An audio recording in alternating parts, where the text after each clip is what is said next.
안녕하세요. 브레이크 에듀 유학원의 권태원입니다. 오늘은 여러분들과 함께 캐나다의 칼리지들과 유니버시티들에 대해서 한번 알아보는 첫 번째 시간이 되겠습니다. 여러분들은 캐나다에 얼마나 많은 칼리지들과 유니버시티들이 있는지 알고 계시나요? 캐나다에는 대략 96개의 유니버시티와 120여 개 정도가 조금 넘는 칼리지들을 보유하고 있어요. 제가 여기서 말씀드리는 거는 기본적으로 공립학교들을 말씀드리는 거예요.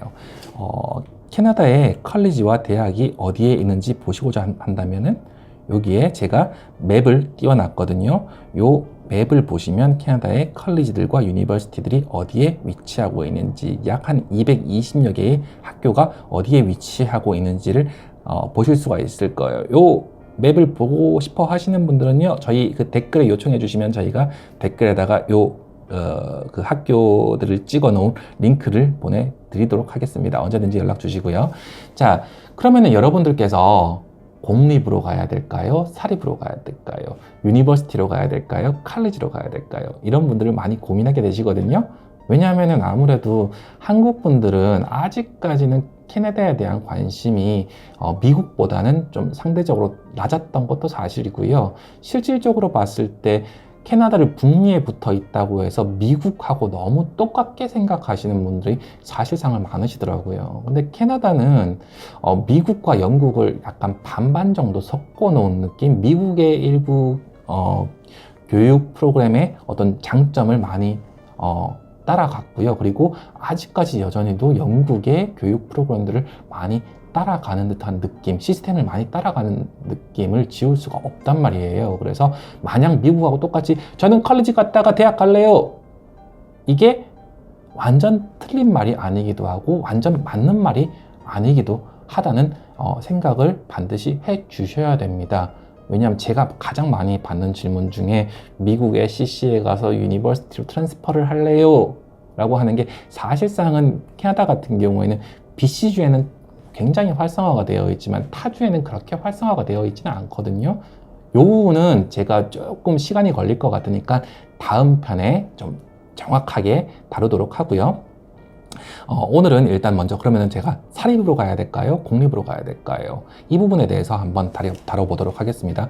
자, 캐나다의 교육기관들은 DLI 넘버라고 하는 고유 번호를 가지고 부여받고 있어요. 이건 이민국에서 부여를 해준 부분이 있거든요. 자, 그런데 여기에 보시면 offers PGWP eligible programs 라고 하는 이런 내용들이 있습니다. 무슨 말이냐면요, 포스트 그레이지웨이트 워크 퍼밋, 이제 제가 쉽게 약어로 PGWP를 말씀드릴 건데, 쉽게 말씀드리면은요, 졸업 후에 받는 취업 비자.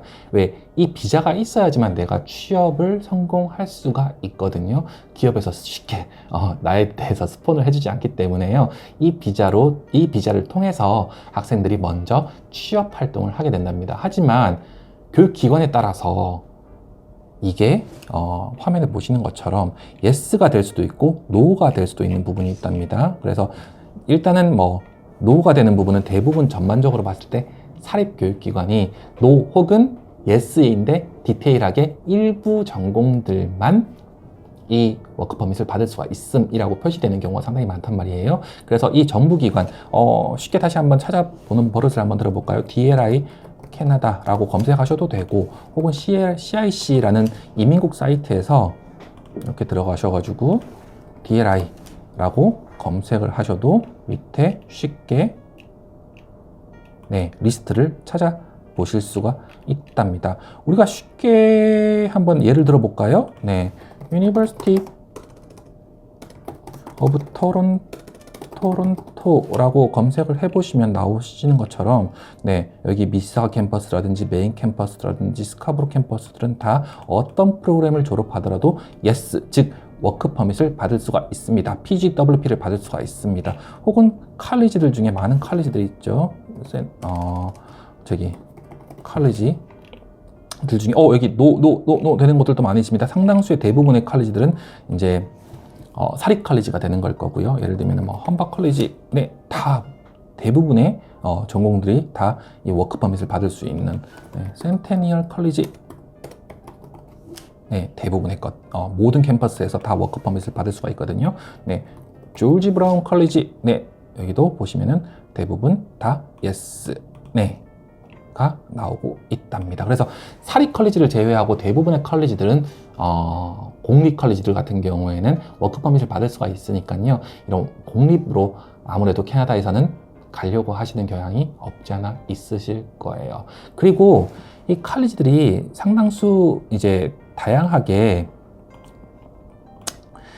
다양한 지역에 위치하고 있거든요. 자, 여기서 보시면 대략 BC주의 대학 숫자는 11, 온타리오주의 대학의 숫자는 한 22개, 알버타에 7개, 퀘벡에 한 11개 정도가 위치하고 있습니다. 그런데 또 우리는 아직까지 이 영상을 보시는 분들은 아무래도 뭐 캐나다의 PR 카드를 가지고 있는 영주권자나 혹은 시티즌십을 가지고 있는 시민권자들은 아니시고 아직까지는 국제학생들이시잖아요. 근데 국제학생 분들 같은 경우에는 아무래도 대학교의 네임밸류 아니면 랭킹을 따질 수밖에 없거든요. 반드시 그 나라에서 산다는 보장이 없고 한국으로 돌아오시는 분들도 있고, 뭐 아파서 돌아온다거나 아니면은 뭐 내가 학원 마치고 보니까 캐나다보다는 한국이 더 살고 싶어서 엄마, 아빠, 엄빠하고 같이 살고 싶어서 돌아오시는 분들도 있단 말이에요. 근데 한국에서는 참고로 캐네디언들은요 그렇게까지 대학의 랭킹이라든지 네임밸류를 따지진 않아요. 한국에서는 솔직히 거의 스카이 아니면 뭐 서성한, 중경, 외시 대학을 나왔을 때 취업을 할 때 훨씬 더 유리하고 나의 자랑이 되기도 하는 그런 부분이 있잖아요. 근데 캐나다는 성적이 아무리 높다고 해도 자기 집 앞에 있는 대학, 혹은 성적이 아무리 높다고 해도 내 전공에 따라서 나는 칼리지 갈 거야, 이런 분들도 상당히 많으시거든요. 근데 국제학생들은 절대 그렇지 않아요.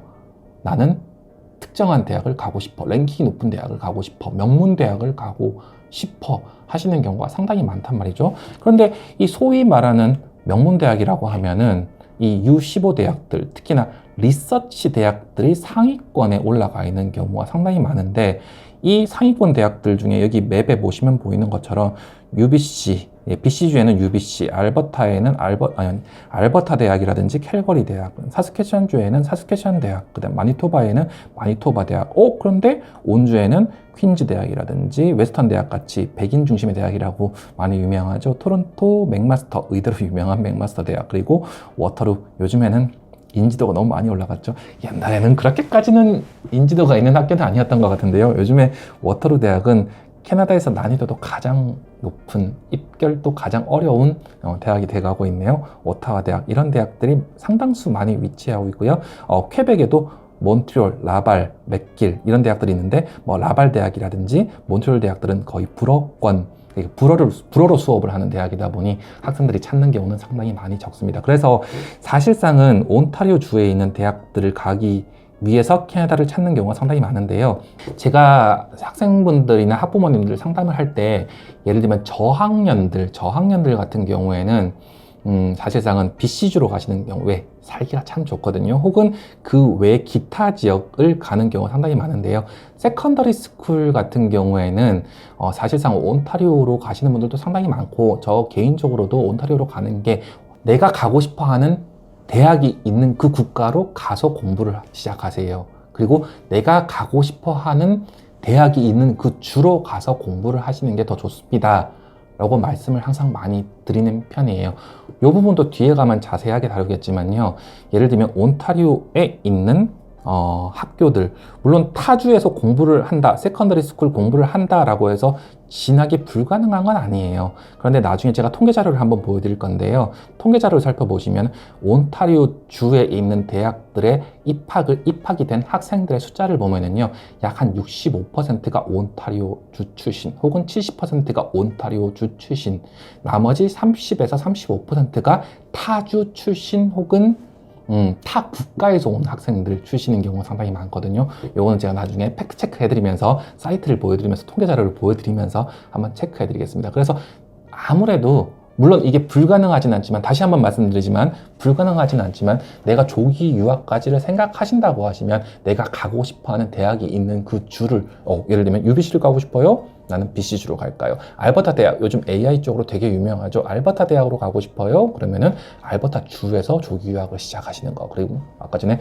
워터루 대학이라든지 뭐 맥마스터 대학이라든지 토론토 대학 뭐 이런 대학들 뭐 방향을 잡고 계신다고 하시면 온타리오 주에서 공부를 하시는 게 바람직하지 않나라고 생각을 합니다. 네, 이렇게 캐나다의 대학들을 먼저 알아봤고요. 칼리지들 같은 경우에는요, 사실상은 아까 말씀드렸던 것처럼 제일 중요한 거는요, 전공을 봐야 돼요. 전공에 따라서 칼리지로 갈지 유니버시티로 갈지를 결정하셔야 되는 부분이 캐나다의 상당수의 칼리지들은요, 이런 대학 편입을 위해서 만들어진 마치 뭐 미국의 뭐 대안자 컬리지라든지 아니면 디아블로 밸리 컬리지라든지 뭐 산타모니카 컬리지를 갔다가 UC 버클리, UC LA로 가는 것하고 좀 다르게 캐나다의 컬리지는 대부분 약간 보케이셔널, 즉 직업 훈련 과정을 오퍼하는 경우가 상당히 많거든요.